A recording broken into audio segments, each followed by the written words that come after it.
Oakland County Water Authority, as I just mentioned, for these public education activities like this one, related to home composting and sustainable landscapes, rain gardens, native plants, all that awesome stuff that we should be thinking about here in Michigan.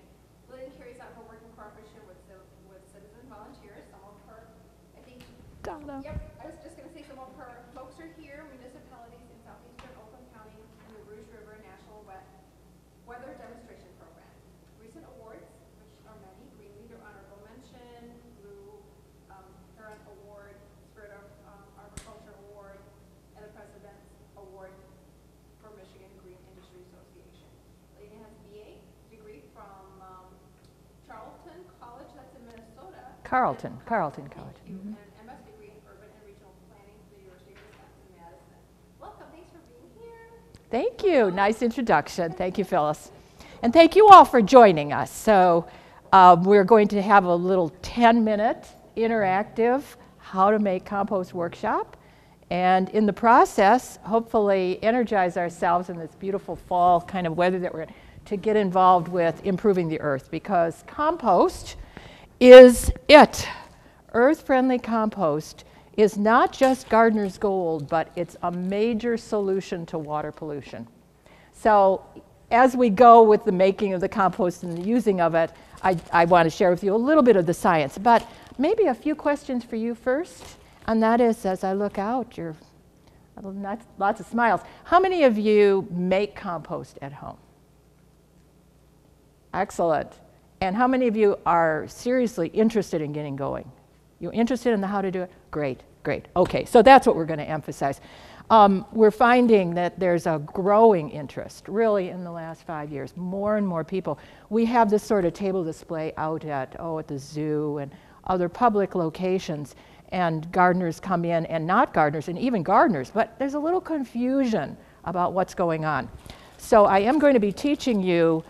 It's basically a cold composting process. There's a lot of myths out there about, you have to do things a certain way. And it's so easy. Once you get the idea, you'll be ready to go. So I think I'll start just by passing around a couple items for you. This is yard waste compost. You can feel it and smell. It's a little dry right now. It's been out for a day or so. That's made by the Southeastern Oakland County Resource Recovery Authority, which is one of the partner agencies I work for, and the largest composting facility in Michigan.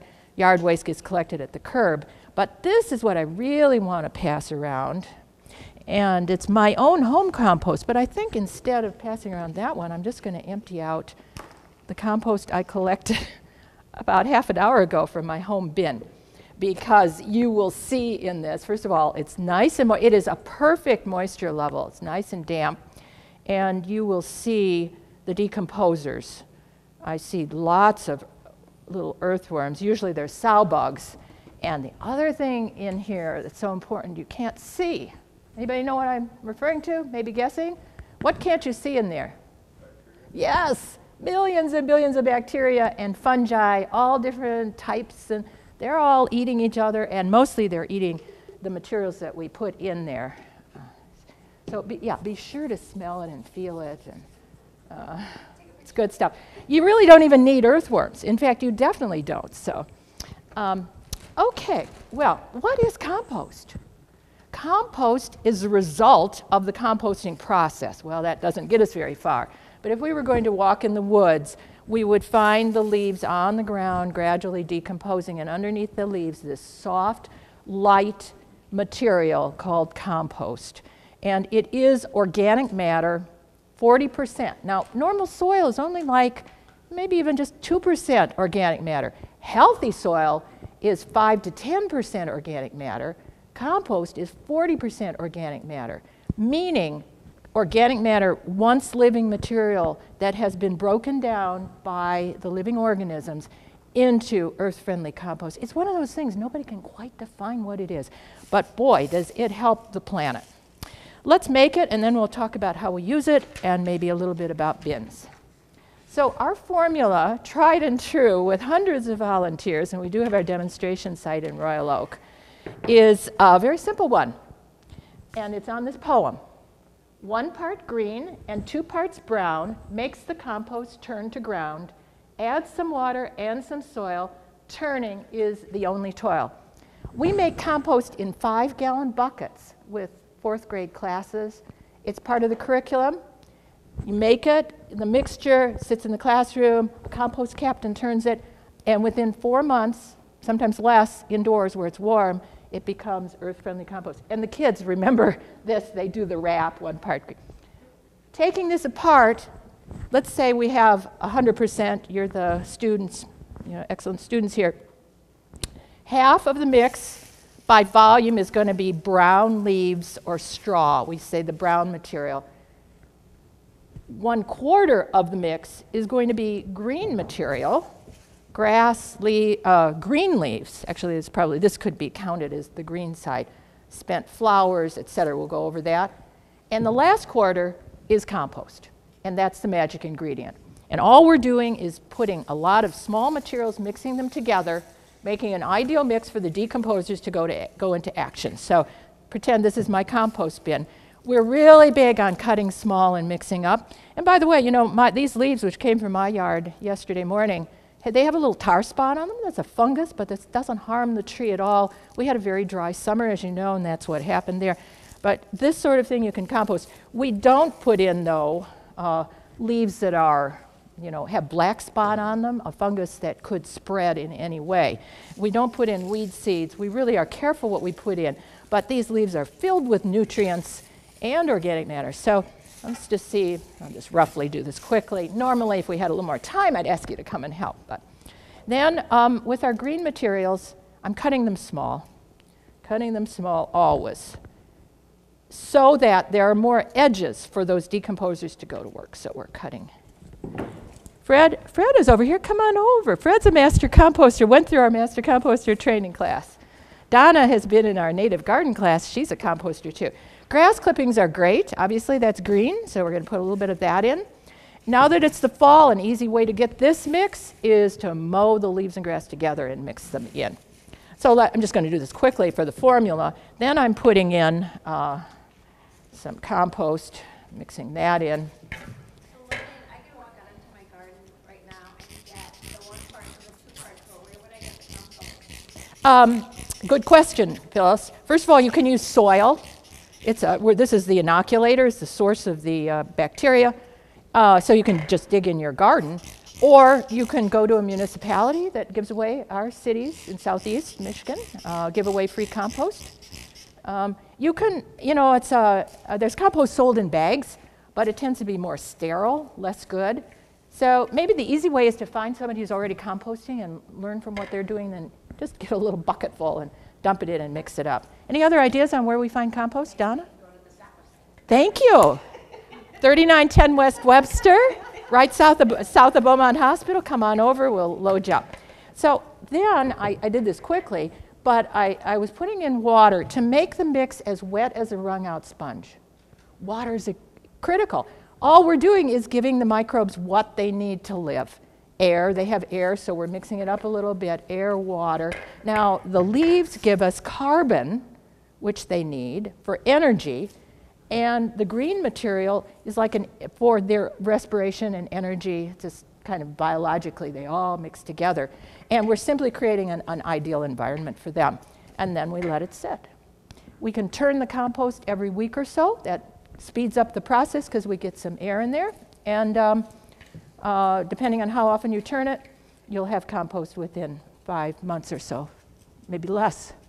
Fred, what have I forgotten about the basics? It's so simple. Nature's way of life. It is cold, by the way. This thing that compost has to be hot.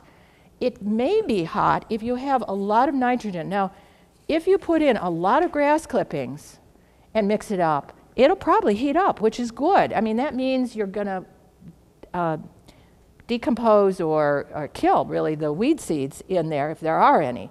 But at the same time, you're also killing some beneficial fungi. So when you cold compost, which is what nature does basically, it's kind of spread out small amounts, the result is the same, except that perhaps you have more beneficial fungi.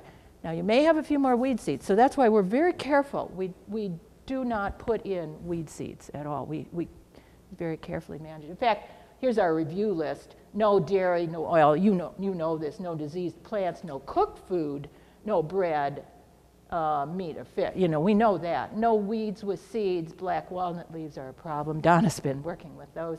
She knows that. No charcoal, because there might be some oils in there. Any questions about what we put in the mix? I've heard a lot of people who just throw in their food scraps. Yes, got to get to that. Vegetables or even, especially eggshells. Right. And some people say they're good, some people say they're bad. You get salmonella from the eggshells mixed into the compost and you spread it when you turn it. Good, that's an excellent question. So let's go to the question about food scraps and what we're going to do. As we say, no meat and fish. Now with eggshells, the best is to clean them out, take the albumin, take the inner membrane out, and then you squish them up. It's a good source of calcium, but it takes a long time for the decomposers to decompose the eggshells. So some composters don't put their eggshells there. They may bury them in the ground, or even in our cities in southeast Oakland County, you can put eggshells into your brown paper bag with your, or your can with your yard waste. It's just perfectly fine. Very compostable. So what you're saying is true. Yeah, the real total egg might be a source of nuisance, you might say, but clean it out, it's perfectly fine. But let's go back to food. Fruit and vegetable peelings, we just want to compost those, yes. They're also, though, food for rodents. And the rat problem around all of our communities, Birmingham, Bloomfield, you name it, is very, very real.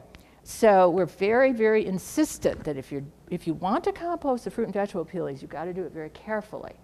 And we recommend using, and it's very clear on our poster over there, black plastic bins with covers. So let's say you have your black plastic bins set up, you've got your compost mix going. You're just putting in a handful or two of cut up fruit and vegetable peelings, maybe daily. Maybe daily, so there's not a big slug of stuff. And it's cut up, 1-inch squares are good. You know, I do this in the morning. I had my banana and a little peach with my cereal this morning. I just cut them up, I put them right in my little pail, and it's gonna go right outside. And I'm gonna mix it in, and the decomposers will love it. So that is recycling. There's some additional nutrients that add to your compost when you add fruit and vegetable peelings. No bread, though. I mean, no, please, no bread. And no cooked food. Cooked food, squishy, all the nutrients really have cooked out in the water. No turkey dinners. We talked to the code enforcement officers, you know. But the truth is, when you do just a little bit of fruit and vegetable peelings, we are recycling that, and especially we're recycling the yard waste, and that's exactly what our municipalities want us to do. Even the EPA wants us to compost. It's on the top list of what to do for protecting earth, land, and water. So we want to get to that point. But any other questions? I mean, that really took about 2 minutes, the how to do it. I'm talking about a lot of other things. Donna? If you don't carry your scraps to the bin every day and they get skunky, what do you do with them then? You put them in the bin anyway. That's a good question. Yeah, it makes no difference. In fact, you put them in right away. Yeah, it's like rotten anything in your refrigerator, right? Oh, I forgot to clean out that drawer with the rotten apples or whatever, tomatoes. These days, my tomatoes are, I can't eat my tomatoes as fast as they're grown. You know, you get such gorgeous tomatoes from this stuff. Oh, great vegetables, 100% compost, no external fertilizer beside the compost, and you're home free. But that's a good point. It can be soupy, it can be smelly, whatever. Mix it in, and the decomposers will help us turn it into beneficial compost. Yeah, the food thing's pretty simple. Just kind of keep it clear. We do have a handout that has some of those tips. I want to talk for a minute about containers and then the use of compost, because having the container helps. And these days, you can go to Home Depot, Costco, a lot of the local places, and find either a tumbler, a turning unit that encloses the compost. This one costs $60, not too expensive, or a holding unit where you have the black plastic holes on the side and the cover. We used to say, you know, we learn as we go, but people, scientists used to say, you need 3 by 3 by 3 for an optimal size for a compost bin. And as I say, now we realize, well, if you're careful with your mix, you can do a small container, or you can do a garbage can, or you can do a double size. Margot McCormick probably be coming here to volunteer in a little while. She uses 3 side by side. You can stage it. Here's a homemade tumbler. It was pretty hard to turn. This is at our garden site. How does that get aerated, the enclosed one? Well, this one, Phyllis, you've asked the question. This one, although it was made by a young entrepreneur, he missed some of the basic principles, and one of them was the air, and also the need to drain out the bottom. So this one, we don't use it much. We bought it. We thought, oh, it's a recycled pickle jar or something, you know, but it hasn't really worked. And now, in contrast, this other one that's also a tumbler, this one has air holes in the side, and the water drips out of it, so it's not a problem that way. But I have to tell you, show you a picture of, this is so simple. Students could have done this better. It took us 10 years of the Master Composter program. You take a garbage can, $10, put a few holes in the side, mostly take the bottom out, just cut the bottom out, stick it in the ground, and you've got a perfect composter. Go to the top. We like the black plastic because it allows the water to recycle through. And compost will not compost, well, materials, yard waste materials will not make compost unless they're damp. And when I see compost bins often, that's the biggest problem. It's just dry as a bone. And this summer, it was so dry. You know, we often leave the top off so we get water naturally coming in. But Branson is, he's a great guy, great volunteer. He's turning this with a fork. We do turn a little bit, but with these smaller containers, you can just let it sit. Every so often you feel like stretching. And then we get this beautiful compost. We're not sifting it, we're just taking it out and using it. So what this does, I'm going to conclude just with this note about why and how compost works. It is so perfect for the roots of any plant that the plants thrive in it. It's so natural for them. And what they're doing is they're pulling the nutrients and the water out of that compost and then pulling it up into the plant, and it's making them so healthy. It's just like, you know, not just minerals, and it's just perfect, all this good stuff. And then they exude out some, through their roots, other material. But it's rich with those bacteria. So the mycorrhizal fungi and everything, and it's serving to buffer too. So that on a cold day, you've got a buffer. On a hot day, you've got a buffer. On a wet day, you've got a buffer. Compost will hold water, then it releases water. It pulls pollutants out of stormwater. That's why Professor Carpenter here is using compost in his rain gardens to pull the pollutants out. We're using that for all of our rain gardens around. It's being used to clean up oil spills. So in any garden, this is the best thing you can do. Put the compost around a tree, and then you're helping to protect the Rouge River and some of our other rivers. Any tips on using compost? Fred or Donna or any of you? And then worm composting. I know this young man wants to do worm composting. Yeah. Worm composting can be done indoors in a small container. You have to maintain it. And the castings are very, very rich. We like regular yard waste compost, though, because you get some quantity of this stuff then. And frankly, around in a vegetable garden is perfectly good. If you have the worm castings, that's great, too. So I appreciate your attention. We've got different handouts. Any tips? Somebody must have a tip to share, or some experience that you had. You know, just get into it. It takes a little effort, not much. You can compost in place, but right now is the time to get going. Thank you for your attention. Oh, do we have a question? Yeah, I got a question. What I do every year when I rake up all the leaves, I put it on a cart. We got a lot of leaves. Right, and yeah. I'll take them under the driveway and run over the lawnmower and get it, Perfect. fine. Right, perfect. And then I'll take that, we have like a small wooded area behind our house, our property, and I'll dump it back there. In how many years can I possibly use that dirt, or what we use that dirt for? Well, as soon as it looks like this, it's ready to use. So underneath your pile, you may already have the compost. The trouble with the piles of leaves is that, again, they dry out, and they're big pieces. Well, you've mowed it, so I would think within 6 months, I would think.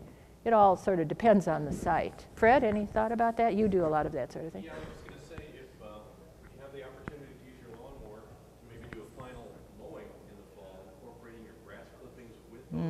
That's the perfect blend of green and brown. Put that out there and it'll probably turn into a warm mix, and by next spring it's ready to use. Which is a good point. Where you've got just leaves, when you do that mowing, you've got that nitrogen green and the carbon brown, so it's like more optimal for more rapid decomposition, and that's an easy way to do it. Just spread it all out. If it's not visible, if neighbors don't object, you just put it right down and mix it right on in.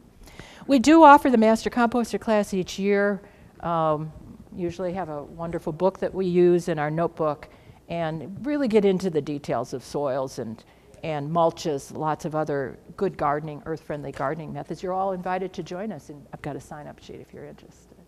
So, thank you for your attention. Oh, one more question. It always happens. It's great. I grew up down in Virginia, and we had a community mulch site, basically. You take whatever you want, take there, and you can take away from it. Right, the olden days. Is there anything like that nowadays around here? Well, our cities, and I'm representing Southeast Oakland County. Our cities have free compost delivery places. There's a pile. So if you know somebody in, say, Oak Park or Huntington Woods or Berkeley, St. Clair Shores, right, you can just go and pretty much help yourself. But it's not the drop-off places for yard waste are few and far between, because our cities now have offered yard waste collection parallel to recycling collection. Lots of cities, Southfield does that, and goes to big municipal sites. So we're sort of progressing in that way. Where we're not yet, though, is what's going on in Canada, and that is where food waste, you get 3 bins. You have your food waste bin, you've got your recycle bin, which is dry, you have your yard waste. And that food waste with an in-vessel turning makes beautiful compost. That's cutting edge across the United States, especially on college campuses, especially. University of Michigan's experimenting, MSU is experimenting, so it's coming. Lawrence Tech, hopefully in the future. So, well, thanks again. Come on up, take a look at stuff, and pick up some flyers. Nice to talk with you.